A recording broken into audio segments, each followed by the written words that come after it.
Types of international trade and how it benefits us even we may not realize it. First, let's understand what international trade really means.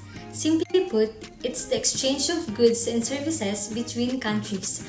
Whenever we buy products like smartphones from Japan, coffee from Colombia, or clothing from Vietnam, we're engaging in this global trade system. Thanks to international trade, we have access to a much wider variety of products than we would if we relied only on what's produced in our own country. Why do countries trade with each other? There are several main reasons. Number 1. Access to goods and services. No country can produce everything it needs. For example, the Philippines doesn't have the best climate for growing wheat or apples, so we import these from countries like the US and Canada that produce them more easily.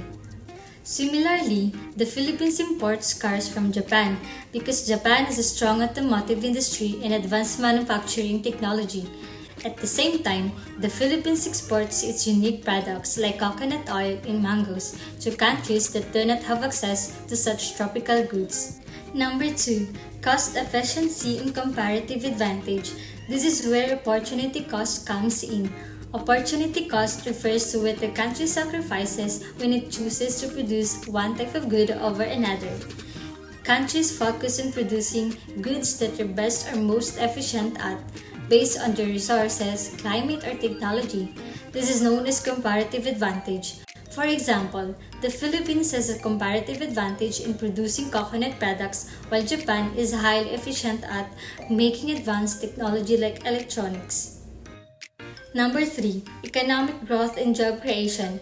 Trade supports a country's economic growth by creating jobs, increasing income, and raising living standards. Exporting goods and services opens up larger markets for businesses, leading to higher production, more employment, and a stronger economy. For example, in Vietnam, the export of electronics, particularly mobile phones, has boosted the economy and created millions of jobs in manufacturing. This has contributed to a significant increase in the country's GDP and living standards. Germany, known for exporting high-quality machinery and automobiles, has been able to support millions of jobs in its manufacturing sector, which benefits the overall economy. Number 4.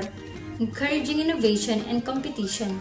When countries trade, companies face more competition, which encourages them to innovate, improve their products, and find more efficient ways to operate. This results in better quality goods and services for consumers.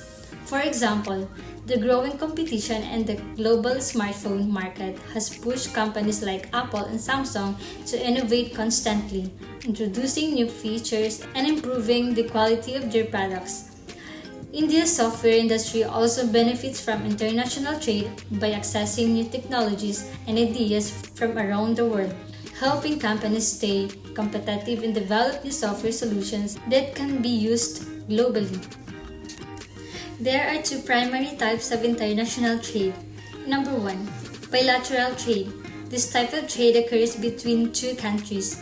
We agree on the exchange of specific goods and services, often negotiating to lower tariffs or taxes to make trading easier. For example, a trade agreement between the Philippines and Japan that focuses on certain agricultural and technological goods is bilateral.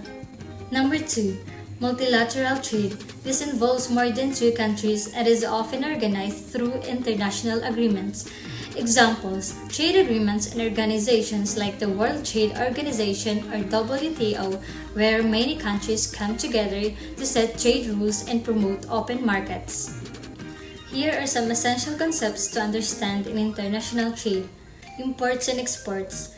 Imports are goods or services we buy from other countries, while exports are what we sell to them. Maintaining a balance between imports and exports is important for a stable economy. Trade barriers. Countries sometimes impose restrictions, known as trade barriers, on imported goods. This can include tariffs or taxes on imports or quotas, limits on the number of goods. Trade barriers can help protect local industries but may make imported products more expensive for consumers. Globalization. Due to globalization, countries are now more connected, which makes trade easier and faster. This benefits consumers by providing more product choices and competitive prices. Before we end this video, let's have a short quiz to see if you've learned something from today's discussion. I'll provide the correct answers right after, so you can check if you got them right. Ready? Let's begin! Number 1. What is the term for when a country buys goods or services from another country? Letter A. Exporting. Letter B. Importing. Letter C. Specializing. And letter D. Protectionism.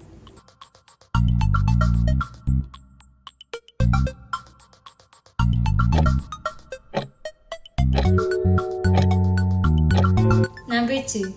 Which type of trade involves two countries only? Letter A. Multilateral trade. Letter B. Bilateral trade. Letter C. Free trade. And letter D. Protectionism.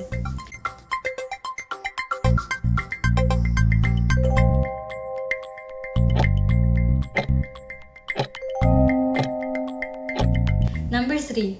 Why do countries engage in international trade? Letter A. To reduce competition. Letter B. To have access to resources and products they don't have. Letter C. To keep all products local. And letter D. To avoid selling products to other countries.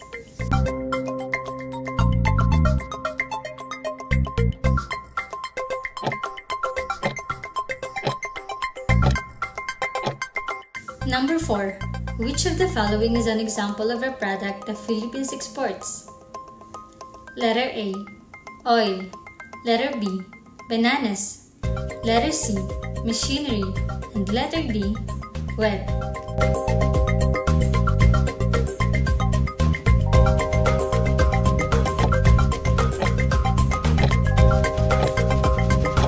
Number 5. What is protectionism and international trade? Letter A. Removing tariffs to allow free trade. Letter B. Placing tariffs and restrictions to protect local businesses. Letter C. Trading without restrictions. Letter D. Selling products to other countries.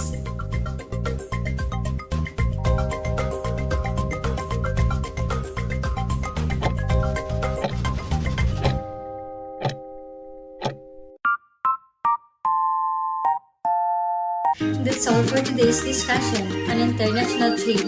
I hope you learned something new and the quiz helped you check your understanding. Thanks for watching and I'll see you in the next video. Bye!